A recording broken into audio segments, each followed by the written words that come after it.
Data collection. Wow. Online data collection just makes your life so much more efficient. And I don't know if I'm gonna be able to like whittle it down to a 3-minute video of how I use it, but okay, let's start at the very beginning of the school year. When my students come into the classroom and as I'm getting to know them, they fill out a Google form with information about themselves. What are their likes? What are their dislikes? Who do they live with?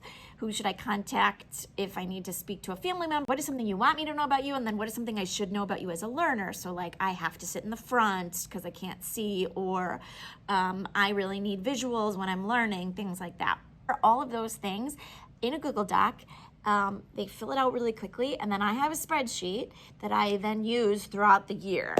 I reference back to it when looking at like who likes what. So if I'm putting kids in groups, I can use it that way. It's awesome. I also use Google Forms for grouping students. If I'm giving them choice, we do a lot of reading. Here's my like reading cart I have all these different books in here. When I'm putting kids in reading groups, I might let them peruse the books and then like rank what are their top choices and put that in a Google form, and then I can quickly sort them into reading groups that way. Pre-tests. At the beginning of the year, I will see who knows what based on a pre-test, and then I will give them each a personalized menu of what they need to review, and if they don't need to review anything, then I give them an enrichment activity. We also track their growth in writing. So they write in an online journal, and at the end of each week, they use the word count tool to calculate how many words they wrote, and we record that, and then we can see every week how much they grew. And they keep this, so when it comes around for conference time, they can show their parents, like, look, at the beginning of the year, I was only able to write like 20 words in Spanish, but by halfway through the year, I can now write 80 words in Spanish within a 5-minute period of time. That's a great data collection tool.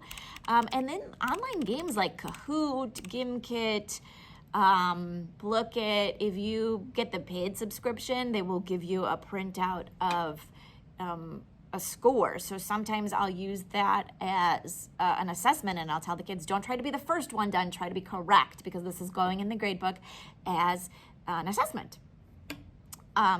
So those are great tools. And then, Quizlet. I love Quizlet as a data collection tool, because a lot of times I will have kids for homework, I will assign 20 minutes of studying on Quizlet. And I tell the kids, you're on the honor system, so you need to study as long as you can to then effectively use the vocabulary in class the next day. And the way I test this is when they come into class, we play Quizlet live for the first, and so for the first round, I have them play, first maybe 2 or 3 rounds, I have them play as individuals, and I can see who did their homework and who didn't, and then I'll put them into teams. And again, you can see who did their homework and who didn't, based on how well they do in the game. There's a little element of peer pressure because nobody wants to be the weakest link on their team. So I'm collecting data on who did their homework, but I'm also enforcing the importance of doing their homework. So that's another great tool that I love.